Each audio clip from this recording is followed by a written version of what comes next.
I'm still trying to make sense of everything that's happened even now. Even though it happened 2 years ago, I'm still coming to terms with it.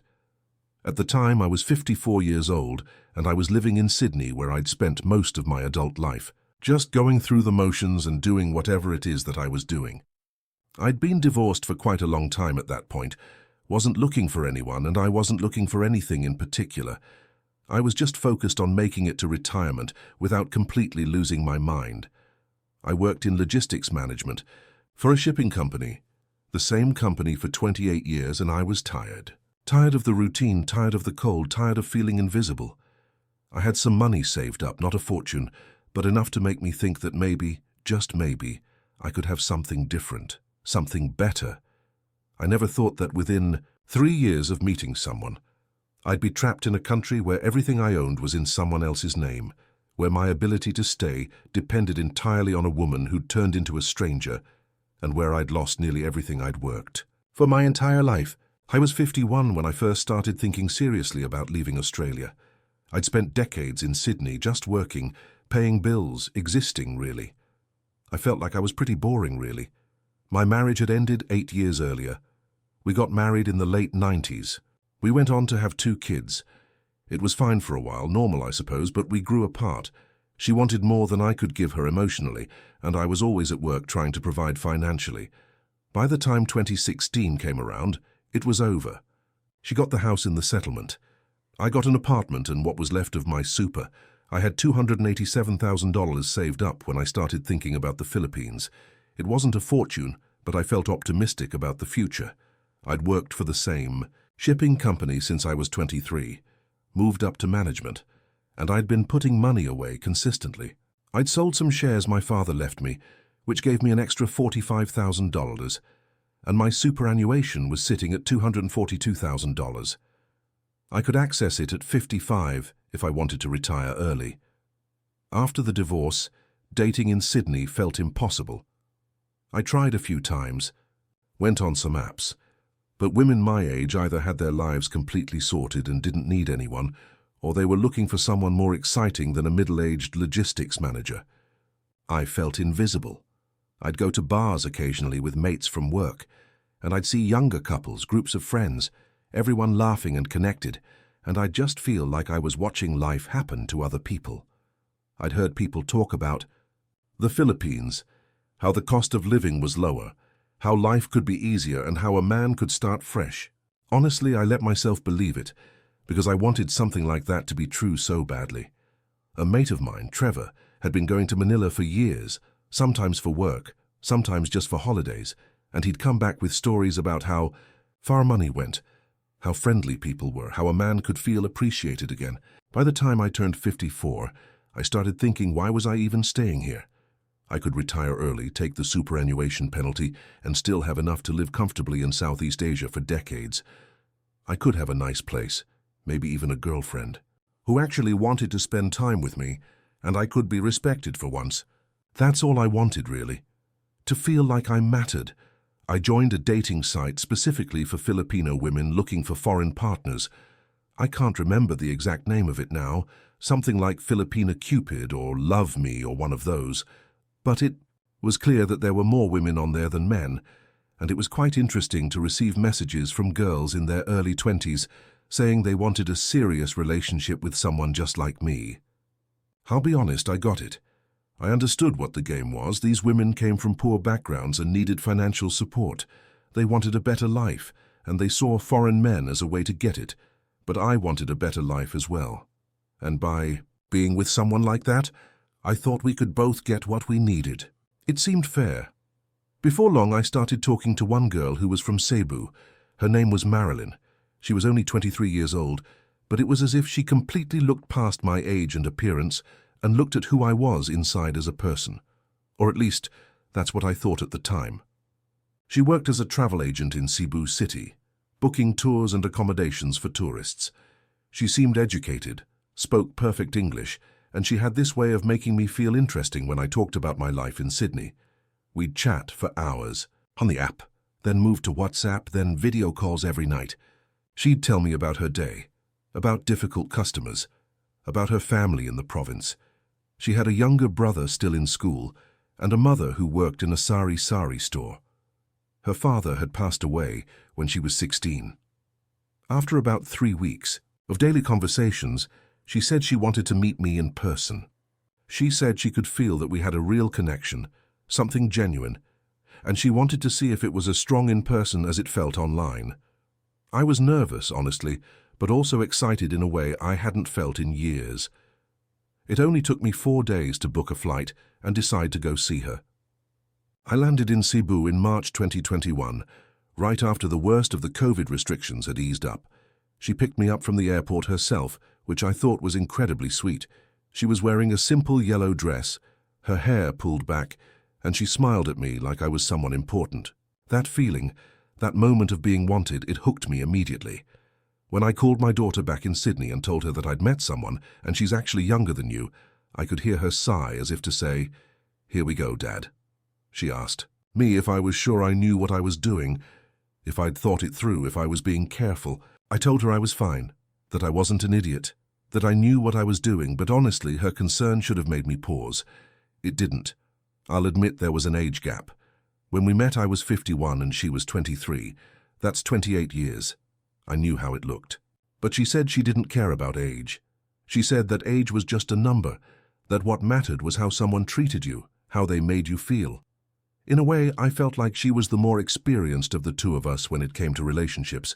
She'd been through things, lost her father, supported her family, worked hard. I felt like a kid sometimes compared to how mature she seemed. Part of me knew what the game was in the Philippines. I'd heard the stories from Trevor and other expat mates. I knew women often wanted financial support, but Marilyn never asked for anything at first. She paid for her own meals when we went out, refused when I offered to buy her things, insisted we split costs. That made me think she was different. That made me think this was real. Looking back, I realize now that was the strategy. Make me think she wasn't like the others. Make me think I'd found the exception, the genuine one, and it worked perfectly. For the first 2 months, everything was incredible. We met for dinners at restaurants in Cebu City, went to the beaches in Malbo, took day trips to Bohol to see the chocolate hills. I found myself talking to her more than I'd talked to anyone in years. She was funny, sharp, and she made me feel like I wasn't just some boring middle-aged man. She'd laugh at my jokes, ask about my life in Sydney, and tell me I should move to the Philippines permanently. After dating for 3 months, that's when we decided to take things further. She was traveling over an hour and a half each way from her family's place in the province, just to see me in Cebu City, where I was renting a small apartment. It made sense for her to move in, or at least that's what I told myself. She said her family was supportive, that they understood she'd found someone serious, and that they trusted her judgment. When she moved in, things felt domestic almost immediately. She'd cook breakfast, we'd watch Filipino TV shows in the evenings, and she'd teach me Tagalog phrases. I was learning slowly, but I felt like I was finally part of something. She was working as a travel agent and making around 18,000 pesos a month, which was only about $450 AUD. It wasn't much. One evening, she told me her younger brother needed help with school fees, and her mother was struggling to keep the sari store stocked. She didn't ask for money directly. She just mentioned it casually, like she was venting. But I could see she was stressed. I told her I'd send $250 a month to help support her family. I felt like this was a fair amount, and it would take pressure off her so she could focus on us and on building our future together. She cried when I offered, said she didn't deserve me, said I was too good to her. I felt like a hero. I was happy to make those changes, because a part of me was always looking for a connection, and to have someone to go home to in the evenings. We'd cook together. She'd pack my lunch if I went out for the day, and we'd go out to malls on weekends. She introduced me to her friends, and they all seemed to approve of me. For the first time in years, I felt like I belonged somewhere. After we'd lived together for 6 months, I had to pull the trigger and ask her to marry me. I wanted to take things further with her, and I felt like she would want the same, which she did. I proposed at a restaurant overlooking the ocean in Mactan. I'd bought a ring from a jewelry shop in Ayala Center. Nothing extravagant, but something nice. She said yes immediately, started crying, called her mother right there at the table. We decided to get married as soon as we could arrange it, both excited about what the future would bring. After things went smoothly for about 9 months, it only seemed logical to start thinking about buying property. The rental apartment in Cebu City was fine, but I wasn't building any equity. Marilyn started talking about how property values were rising, how condos in the city were good investments, how we could rent them out and build passive income. I wasn't about to rush into things, though. First things first, let's just buy one condo and see how it goes. We started looking in Cebu Business Park and IT Park, areas that Marilyn said were popular with expats and young professionals. After looking around for about a month, I settled on one condo unit in a building called Calix Residences in IT Park. It was a one-bedroom unit, 32 square meters, on the 18th floor with a decent view. The developer was reputable, and the building had good amenities, a pool, gym, and 24-hour security. I looked at similar units that were being rented out in the area, checked the occupancy rates, and looked at rental yields. After all the research I did, it seemed like it was a good price at 3.2 million, about $87,000 AUD at the time, and we should be able to rent it out and make a return of around 6 or 7% annually, which was solid. I was nervous about pulling money out of my Australian investments, but Marilyn kept saying it was the right move. She said property in Cebu only went up, that we could own multiple units eventually, that this was how expats built wealth in the Philippines. I sold $90,000 worth of my Australian ETFs and transferred the money to my Philippine bank account. The process took about 2 weeks, and then we paid the deposit and signed the contract. I purchased that first condo unit in August 2021. At first, everything seemed great. We found a tenant within 3 weeks, a Korean guy working at a call center who signed a 1-year lease at $18,000 a month. The money came in on time, the tenant was respectful, and I felt like I'd made a smart decision. Marilyn was thrilled. She'd helped me find the unit, negotiate with the agent, and she kept saying this was just the beginning. She said we should buy another unit, maybe even 2 more, and really build a portfolio. After 6 months went smoothly, it only seemed logical to look for another one. And we found one that was equally as good in a building called Avida Tower in Cebu Business Park. It was slightly bigger, 38 square meters, 2 bedrooms, and it was listed at P4.1 million, about $112,000 AUD. I wanted to buy it, and the unit was perfect. But unfortunately, the foreign ownership quota had already been filled in that building. Under Philippine law, foreigners can only own up to 40% of the units in a condo building. If that quota is full, you can't buy. I should have just looked for somewhere else, but Marilyn said, "Buy it in my name." I hesitated. I knew putting property in someone else's name was risky, but we were married by then. We'd been together for over a year. What was hers was mine, right? That's what marriage meant. I probably shouldn't have done it, but I did. I transferred $115,000 AUD and bought the second condo unit in Marilyn's name in March 2022. 6 months later, Marilyn started talking about getting a car. She said it didn't make sense to keep using taxis and Grab all the time, especially when we needed to go to her family's province or travel around Cebu. She said it would save us money in the long run and give us more freedom. I looked at it and did some rough calculations. A decent second-hand car would cost around $800,000 to P1 million, $22,000 to $27,000 AUD.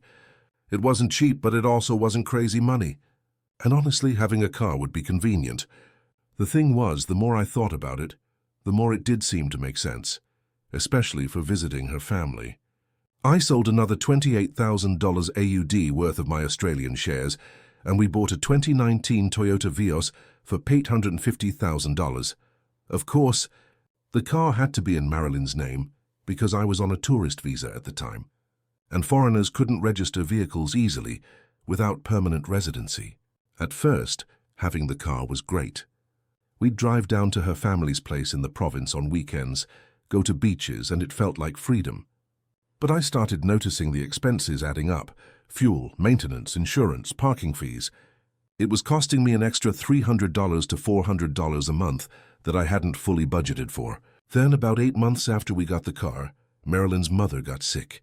Marilyn came to me in tears one evening, saying her mother needed to go to the hospital for tests, that the local clinic in the province couldn't handle it, and that she needed to go to a private hospital in Cebu City.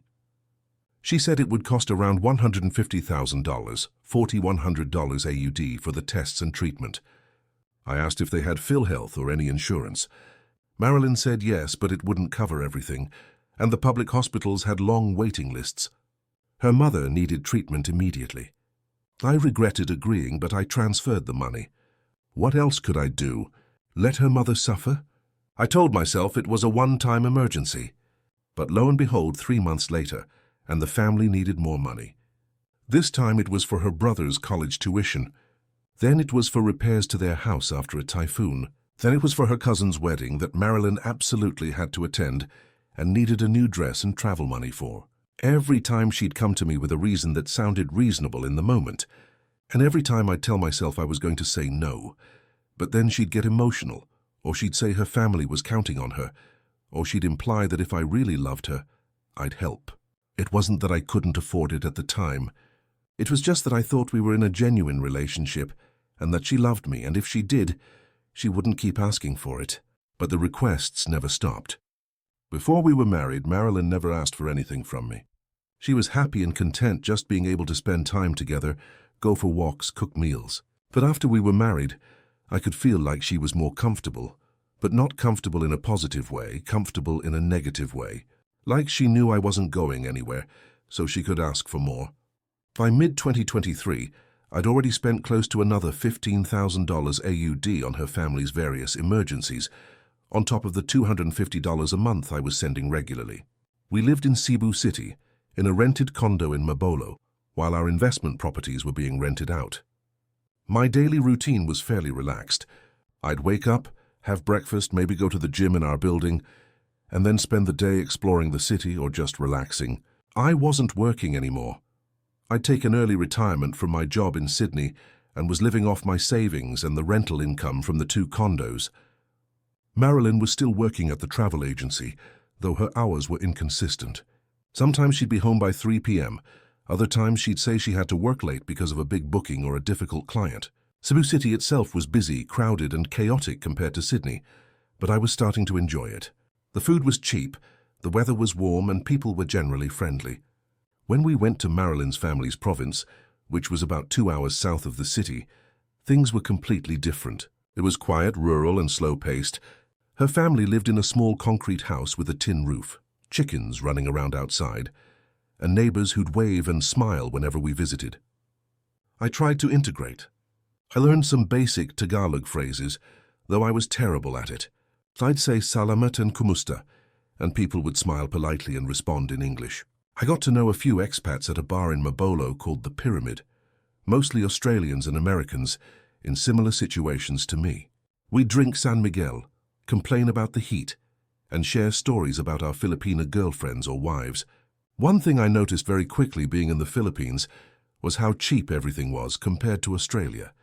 A meal at a local carinderia was P80, $2 AUD. A beer was P50.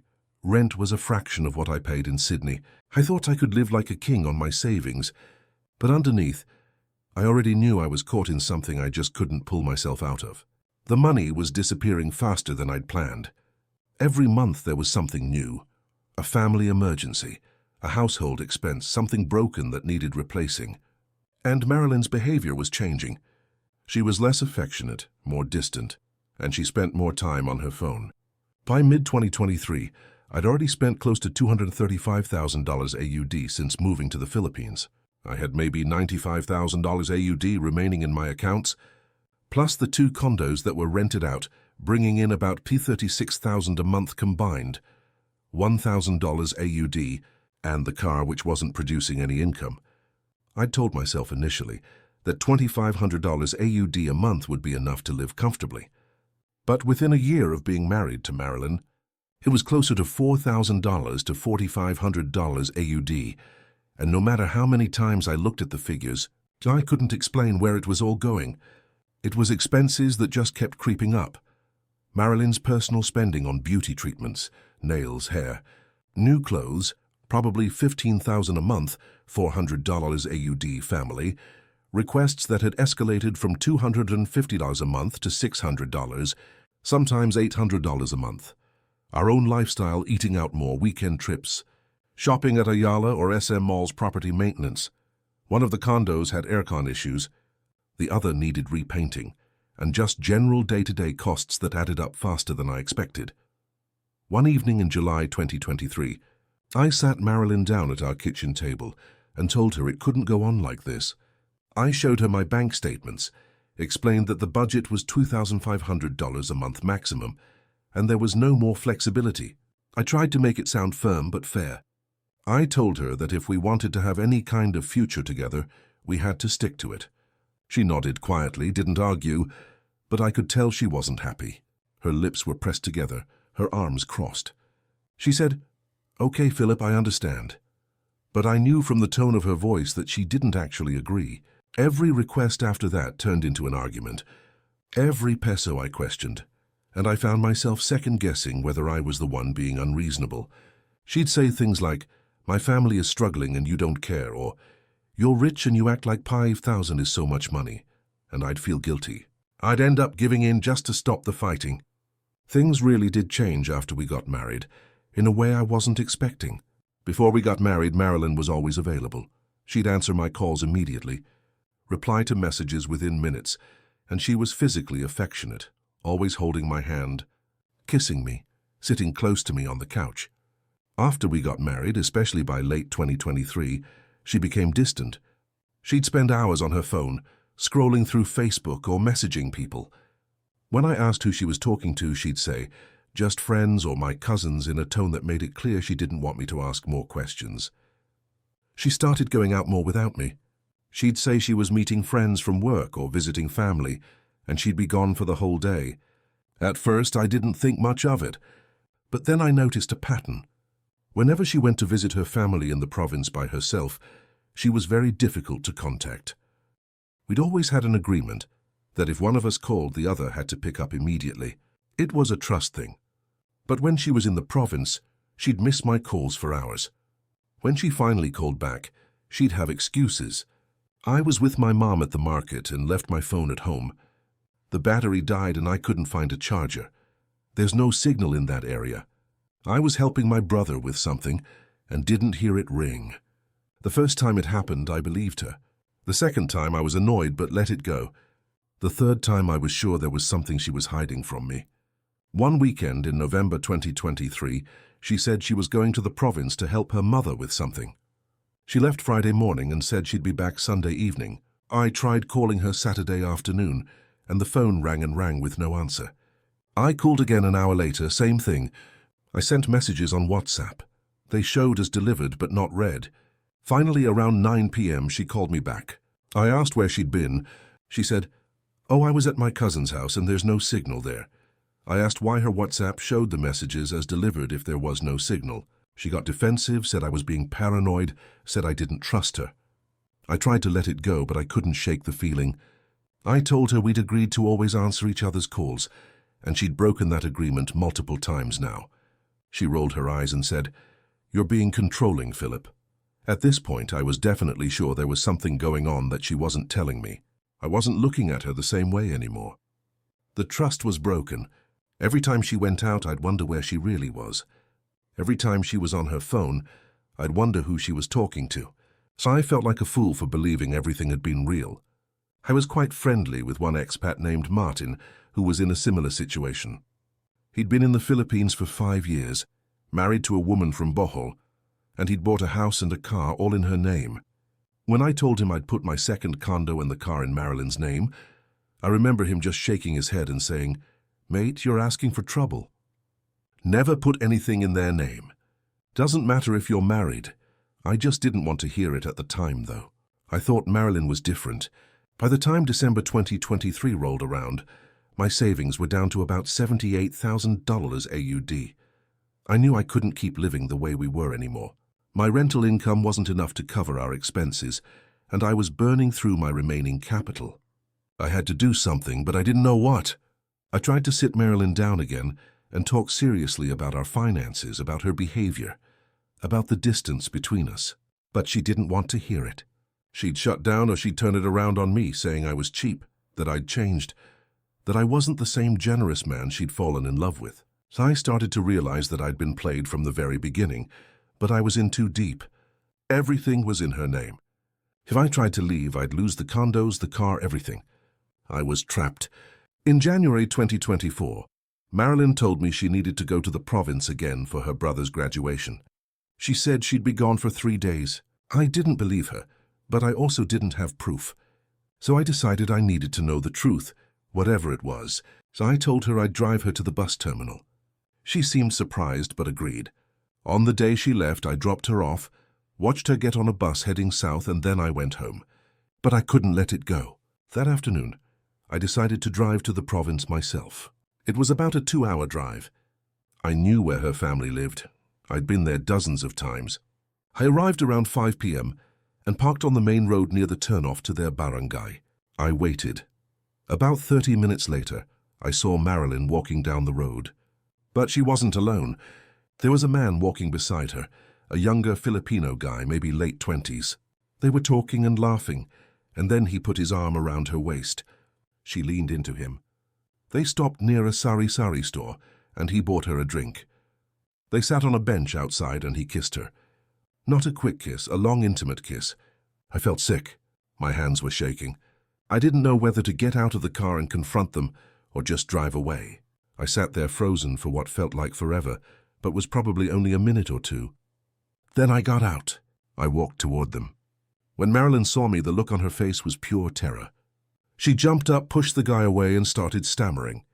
"Philip, wait, it's not— Who is he?" I asked, my voice shaking. She didn't answer. The guy looked at me, then at her, then back at me, clearly confused. "Who the hell is he, Marilyn?" The guy spoke up in broken English. "I am her boyfriend." "Who are you?" I almost laughed. "I'm her husband." The guy's face went pale.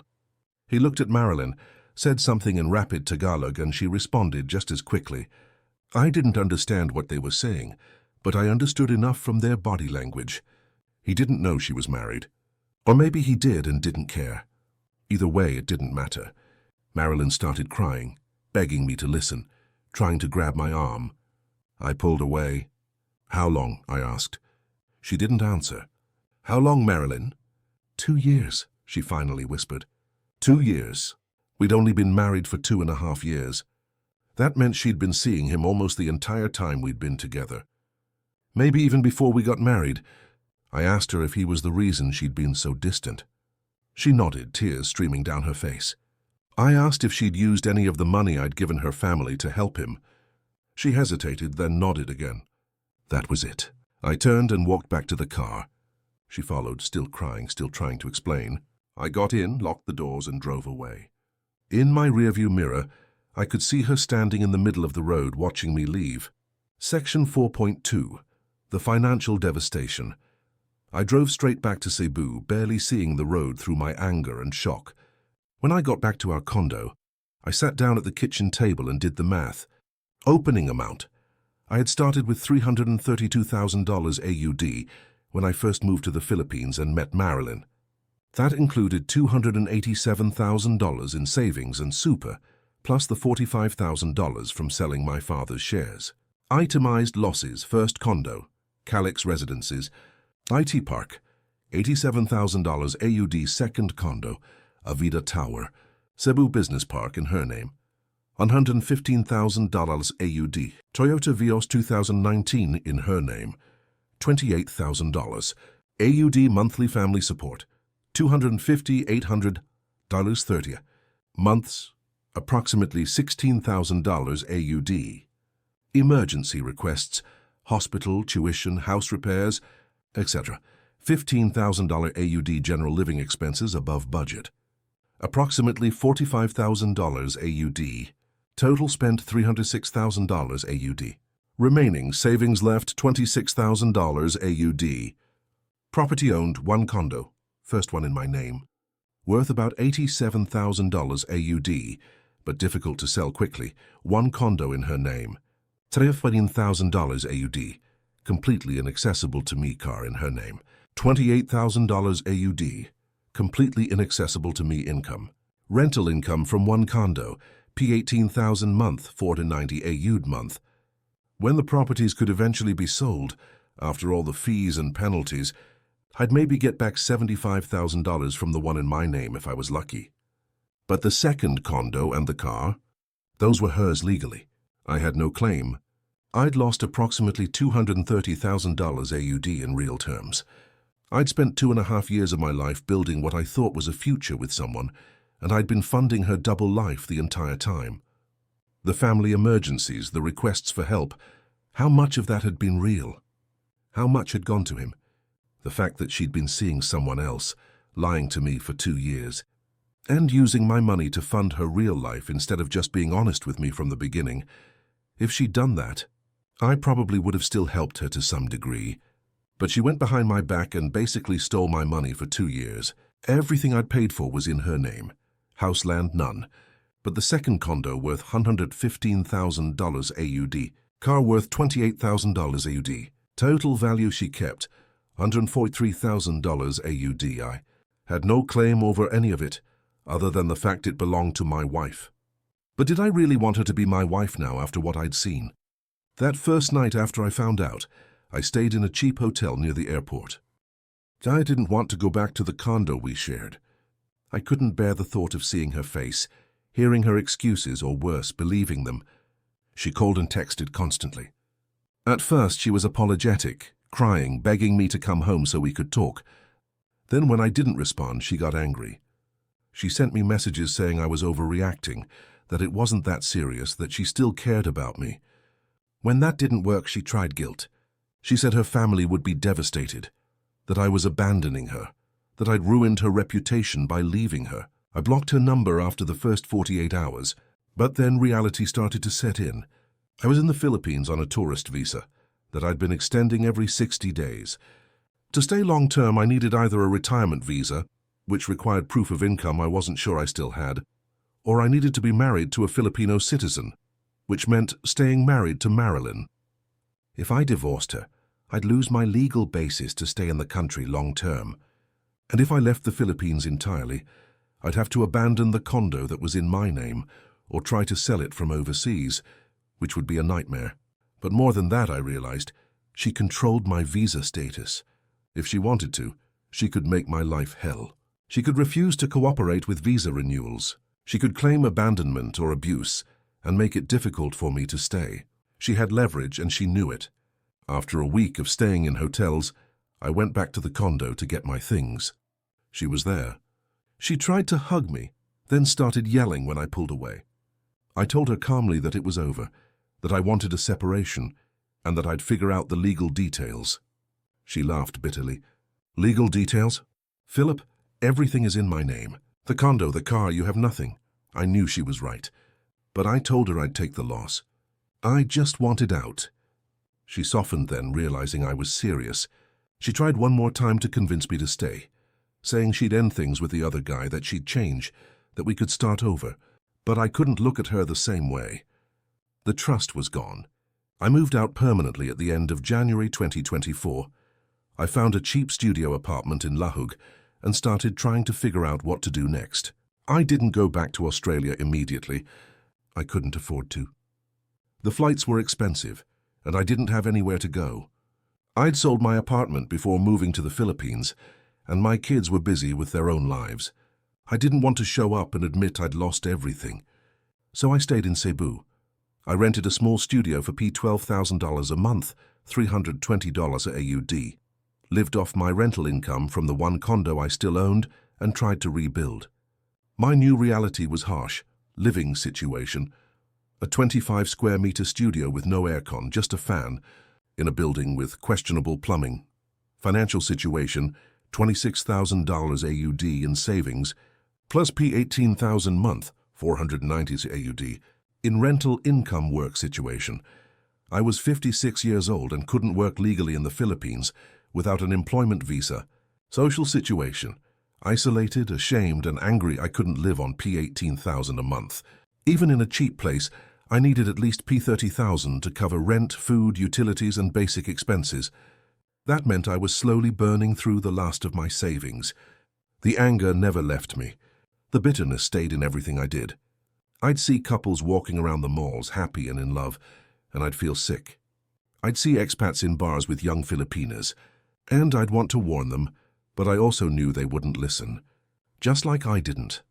All I could think was that I'd traded away the last chance I had for something that was never real in the first place. If I could do it over, I would do these things differently.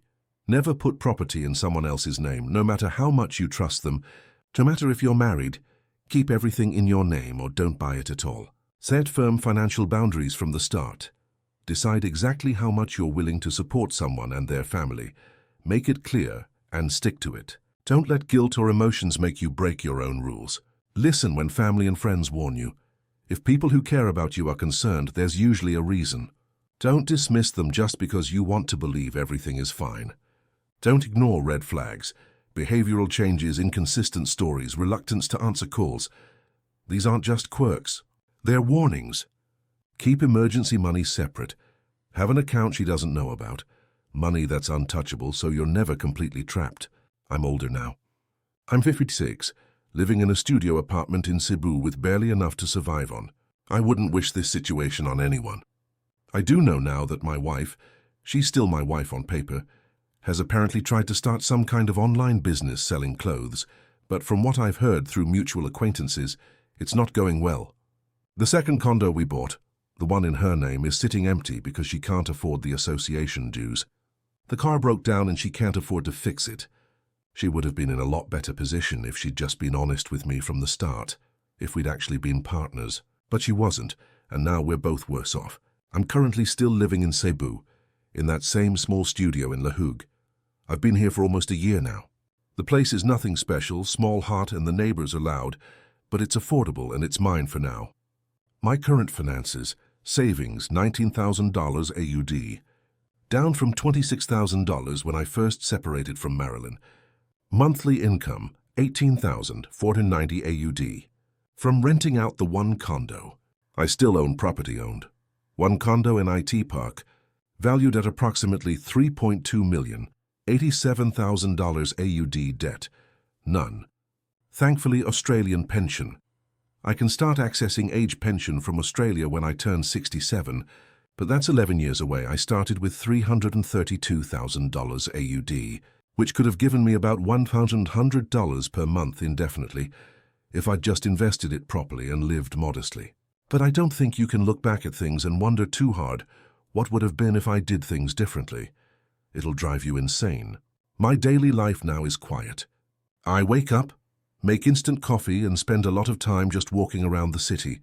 I go to the same cheap restaurants, carinderia places where a meal is 60 to p80. I still go to the Pyramid Bar once or twice a week to talk to other expats, though I'm embarrassed to tell most of them what happened. I'm trying to find work teaching English online, but it's hard. The pay is low, the hours are inconsistent, and I'm competing with younger people who are more tech-savvy. Some months I make an extra P8,000 or $10,200, $250 AUD, which helps, but it's not sustainable. I'm not content, honestly. I struggle most days, but I've made peace with the fact that this is my life now, and I have to figure out how to survive it. What happened to Marilyn? I don't have much contact with her, but through mutual friends and acquaintances, I know she's still in Cebu. We're still legally married because I haven't filed for divorce yet. It's expensive and complicated in the Philippines. She still has the second condo and the car, though both are apparently in poor condition because she hasn't maintained them. I heard she's working at a different travel agency now, and I don't know if she's still with the guy I saw her with. Honestly, I don't care anymore. She tried to contact me a few months ago, asking if I could help with some bills. I didn't respond. My perspective on the Philippines itself is a beautiful country, and I'm sure, in fact, I'm guaranteed that there are real and genuine people here and there are genuine relationships between foreigners and Filipinos. I've met expats who've been happily married for 10, 15, 20 years. I've met Filipinas who are kind, honest, and loyal. But there are also people like Marilyn who see foreign men as ATMs, who play the long game, who are very good at making you believe the relationship is real when it's just transactional. I'm not saying everybody's like that. In fact, I know most people aren't. But it's common enough that you need to be very, very careful. I'm telling this story because I want other men out there to know what can happen.